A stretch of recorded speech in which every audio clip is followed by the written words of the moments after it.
عن الملاعب العراقية وبرئاسة رئيس الاتحاد القطري لكرة القدم. زار وفد الرياضي الزيارة الانطباع جدا. Nah, loh ini bisa makin menghebohkan sepak bola Asia. Ketua Federasi Qatar buat pernyataan mengejutkan usai FIFA dan Presiden Donald Trump cabut visa Qatar dan Arab dan batalkan kelolosan mereka sampai mengaku menyesal sudah menyuap AFC dan wasit. Minta maaf karena mengaku curangi timnas Indonesia. Benarkah? Nah, ini baru super top Markotop. Mantan ketum PSSI Iwan Bule bocorkan satu rahasia besar. Apakah Shin Taeyong sudah resmi kembali ke timnas Indonesia demi Garuda berjaya di Piala Asia 2027 dan Piala Dunia 2030 kah? Yuk simak video ini sampai selesai. Sebelum dimulai pembahasan, mohon bantuannya untuk subscribe channel ini, agar tidak ketinggalan info Timnas Indonesia. Dilansir dari situs web Fiksi Garuda, tepat hari ini, Ketua Federasi Sepak Bola Qatar, Jassim Rashid Al Buenain, menyampaikan pernyataan mengejutkan di konferensi pers. Dalam pidatonya yang penuh emosi, Al Buenain menangis dan menyatakan kekecewaannya yang mendalam terhadap keputusan FIFA dan Presiden Amerika Serikat Donald Trump yang telah membatalkan kelolosan Qatar sebagai peserta Piala Dunia 2026. Keputusan tersebut berawal dari tuduhan besar bahwa Qatar terlibat dalam praktik persekongkolan dengan Federasi Sepak Bola Arab Saudi dan AFC, Konfederasi Sepak Bola Asia, untuk melakukan manipulasi terhadap hasil pertandingan dalam kualifikasi Piala Dunia. Di depan ratusan wartawan yang hadir, Al Buenain mengungkapkan bahwa ia merasa sangat tertekan dan tidak bisa tidur selama beberapa hari terakhir setelah keputusan tersebut diumumkan. Menurutnya, seluruh proses kualifikasi Piala Dunia 2026 adalah upaya yang penuh pengorbanan, namun kini semuanya berantakan. Keputusan ini benar-benar menghancurkan saya. Saya tidak pernah merasa begitu kehilangan dan frustrasi dalam hidup saya. Saya bahkan tidak bisa tidur selama beberapa hari setelah mendengar keputusan ini, kata Al Buenain. Al Buenain mengungkapkan bahwa dalam upayanya untuk memastikan Qatar tetap bisa berkompetisi di Piala Dunia 2026, ia bersama dengan beberapa pihak lain, termasuk Ketua Federasi Sepak Bola Arab Saudi, telah melakukan persekongkolan untuk memastikan kemenangan tim mereka dan menghalangi kemajuan timnas Indonesia serta Uni Emirat Arab (UEA). Kami tahu timnas Indonesia dan UEA sangat kuat dengan banyak pemain naturalisasi yang kini memiliki kualitas kelas Eropa. Saya takut jika mereka lolos, maka kesempatan kami untuk bersaing akan semakin tipis, ujar Al Buenain. Al Buenain dengan jujur mengakui bahwa ia bersama Ketua Federasi Sepak Bola Arab Saudi telah bekerja sama dengan AFC untuk mengatur wasit pada beberapa pertandingan kualifikasi yang sangat krusial.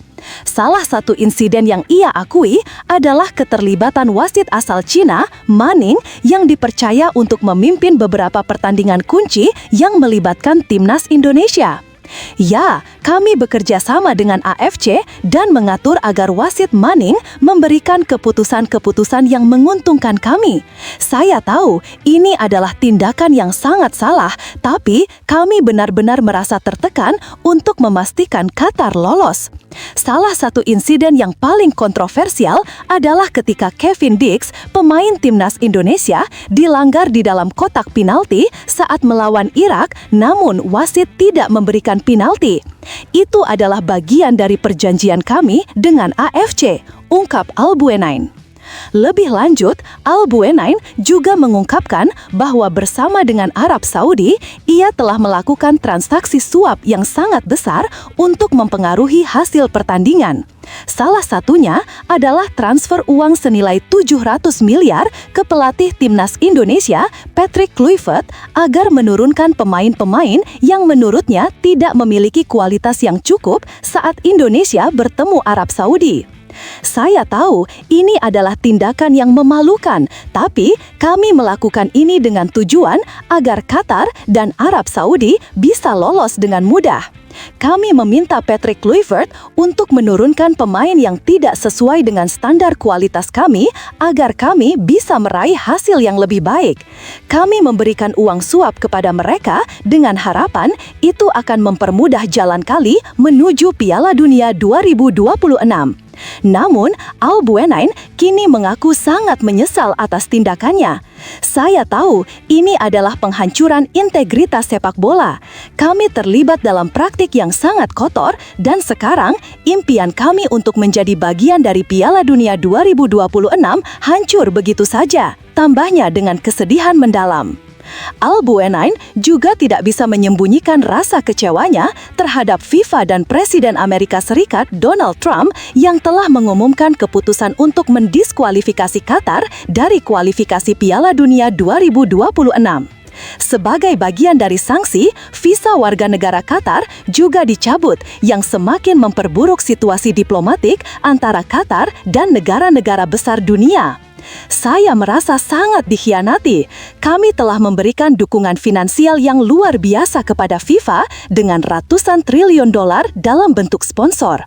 Kami berharap bahwa Qatar akan menjadi tuan rumah yang dihormati dan dapat menunjukkan kemampuan kami di panggung internasional. Tapi semua upaya itu sia-sia. Keputusan ini, terutama dengan campur tangan Presiden Trump, benar-benar merusak impian kami, ujar Al Buenain, sembari menyeka air mata yang mengalir di pipinya. Di akhir pidatonya, Al Buenain menyampaikan permintaan maaf yang tulus kepada rakyat Qatar dan Arab Saudi atas tindakan yang telah mereka lakukan. Ia menyadari bahwa perbuatannya telah mencoreng citra sepak bola di Asia dan dunia.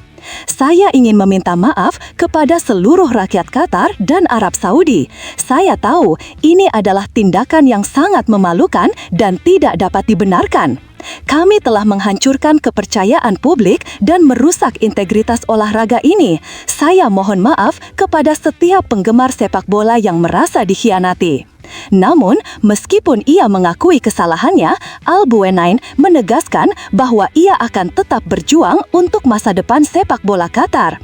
Ini adalah akhir dari babak pertama yang sangat pahit, tapi saya berjanji untuk memperbaiki semuanya. Qatar akan terus berusaha untuk mengembangkan sepak bola dan menjadi kekuatan yang dihormati di dunia. Kami akan bangkit kembali meskipun ini adalah pukulan yang sangat berat. Keputusan FIFA untuk mendiskualifikasi Qatar dan melibatkan Presiden Trump dalam pencabutan visa warga negara Qatar jelas menambah ketegangan dalam hubungan diplomatik internasional, terutama di kawasan Teluk dan Timur Tengah. Selain itu, keputusan ini juga membuka babak baru dalam perdebatan mengenai pengaruh politik dalam olahraga global. Keputusan ini juga memicu kecaman dari banyak pihak yang merasa bahwa keputusan tersebut lebih berlandaskan pada kepentingan politik ketimbang murni olahraga. Sejumlah pengamat internasional memandang bahwa langkah ini menjadi simbol dari politisasi sepak bola dan dampaknya terhadap kelangsungan kompetisi internasional di masa depan. Meskipun pernyataan Al Buenain mengungkapkan banyak hal tentang praktik persekongkolan dan manipulasi yang dilakukan oleh Qatar dan Arab Saudi, pertanyaan besar kini muncul. Apakah ini akan menjadi akhir dari ambisi Qatar untuk berkompetisi di level tertinggi sepak bola dunia? Sementara dunia sepak bola menunggu perkembangan selanjutnya, satu hal yang pasti, kejadian ini mengguncang dunia sepak bola internasional dan menunjukkan betapa besar pengaruh politik dan finansial dalam menentukan jalannya kompetisi olahraga global. Sebagai penutup, Al Buenain menegaskan, kami telah belajar banyak dari semua ini. Kami tidak akan menyerah, tapi kami harus memperbaiki diri dan menjadi lebih baik dalam segala hal. Kami minta maaf sekali lagi, dan saya berharap suatu hari nanti kami bisa kembali mendapatkan kepercayaan dunia. Tapi, tunggu, benarkah kabar tersebut? Simak hasil penelusuran admin di akhir video ini ya guys. Persatuan Sepak Bola Seluruh Indonesia perlu segera mencari pelatih baru usai memecat Patrick Kluivert yang gagal membawa Indonesia lolos ke Piala Dunia 2026. Skuad Garuda tentu tak bisa berlama-lama terombang-ambing tanpa nakoda. Mengingat timnas Indonesia telah dihadapkan sejumlah jadwal pertandingan.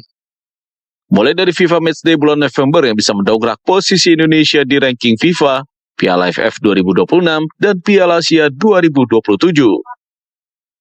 Kini sejumlah nama telah mencuat ke publik dan diprediksi cocok untuk menangani timnas Indonesia agar bisa eksis bermain di level tertinggi Asia dan dunia.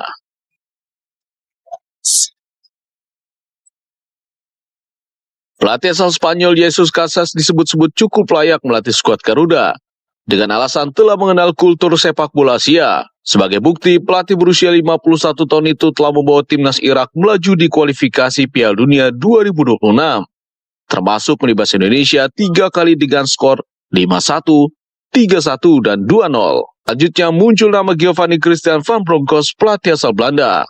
Bronckhorst dinilai memiliki kelebihan unik, pengalaman di Eropa sekaligus darah keturunan Indonesia. Saat ini Van Bronckhorst menjabat sebagai asisten pelatih Arne Slot di Liverpool.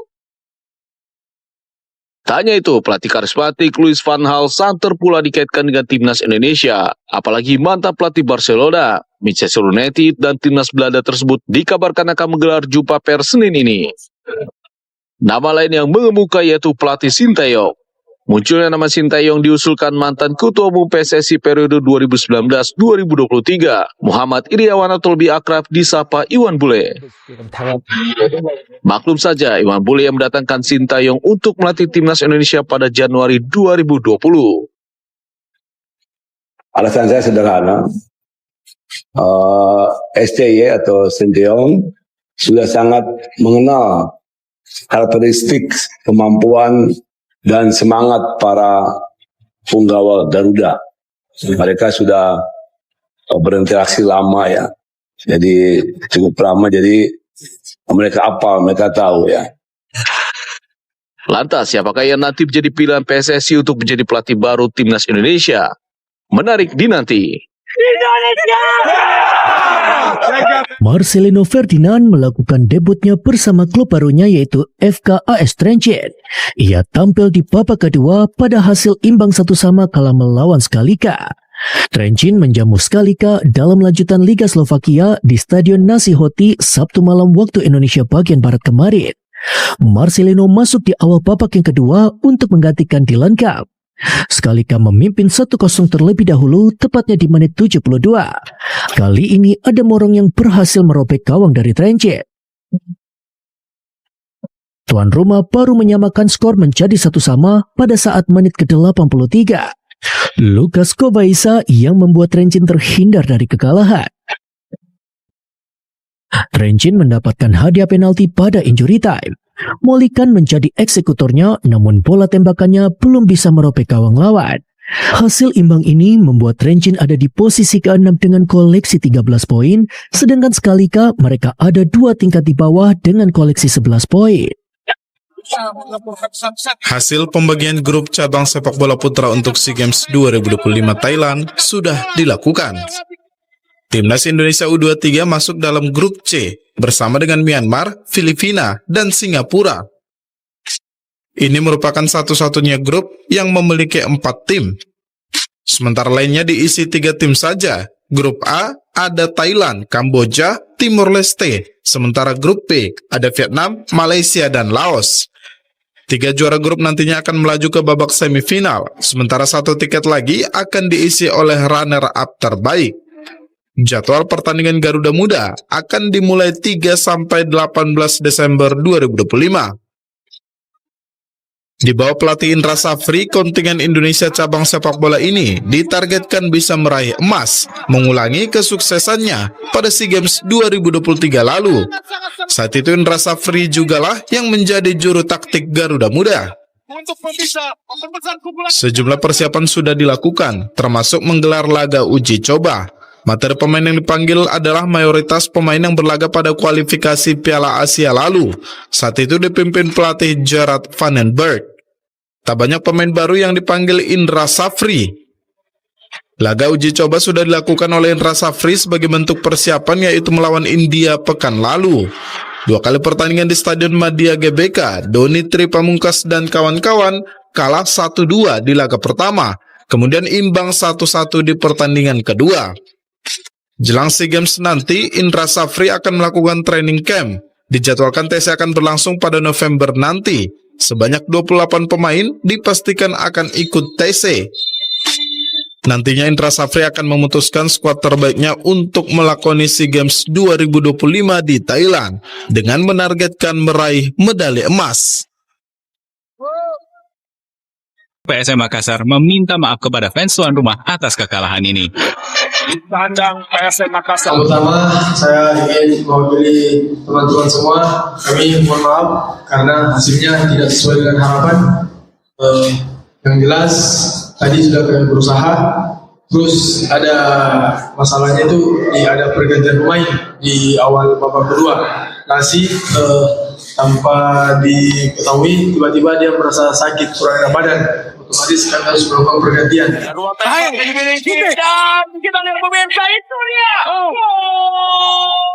Sementara itu Persijap Jepara juga harus menerima kekalahan 1-2 saat menjamu Bali United di Gelora Bumi Kartini kemarin. Bali United unggul lebih dulu saat babak pertama memasuki injury time melalui gol Kadek Agung. Masuk babak kedua, Persijap bermain hanya dengan 10 pemain usai Wahyudi Hamisi mendapat kartu kuning kedua. Walaupun begitu, tuan rumah berhasil mencetak gol penyeimbang pada menit ke-84 melalui Carlos França.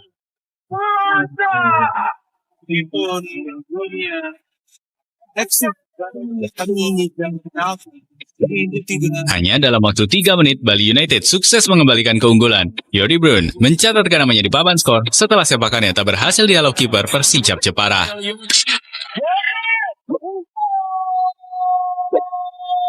Menang dari tuan rumah membuat Bali United kini menempati posisi ke-6 klasemen sementara dengan torehan 12 poin. Sementara itu Persijap Jepara berada di peringkat ke-14 dengan 8 poin.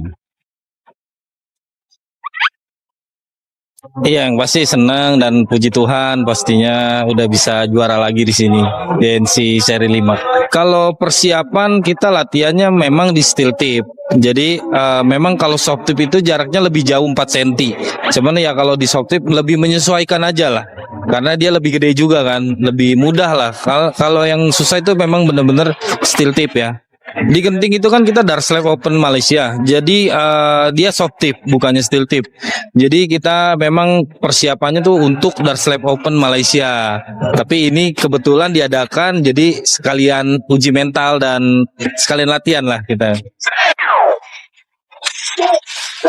Oke, kalau di yang series ini memang kita bikin limited di 32 peserta. Memang nggak banyak karena kita cuma bisa menyelenggarakan hanya 1 hari. Ini kan melanjuti seri-seri sebelumnya, ya kan? Cuma bedanya sama seri-seri sebelumnya ini juga blind double. Jadi dari sisi soft tipnya. Kalau dari steel tipnya sih masih sama lah. Ini kan namanya juga series ya. Mudah-mudahan masih banyak player-players baru di luar sana yang mungkin bisa ikut di next series atau di tahun depan. Jadi nama-nama baru akan kita tunggu di seri-seri selanjutnya. Pesan-pesannya yang paling utama ya, kita mau terima kasih buat semua teman-teman yang udah hadir di sini, buat panitia yang udah menyelenggarakan di sini juga. Terus khususnya buat mesin Darslab, kita mau terima kasih udah mengadakan acara yang sangat seru dan ada jenjang karirnya ke depan selalu di maintain. Kalau bisa banyak pemain baru supaya main sama-sama kita di sini nanti. Jadi acaranya lebih fun lagi, kalau pesertanya lebih ramai lagi.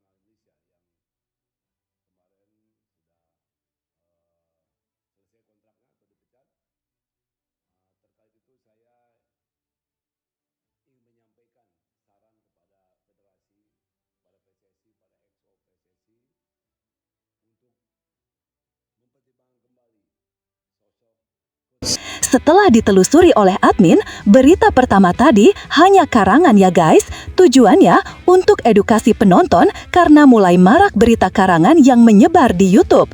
Penulis juga sudah memperingatkan agar hati-hati sebelum menyebarkan video ke teman.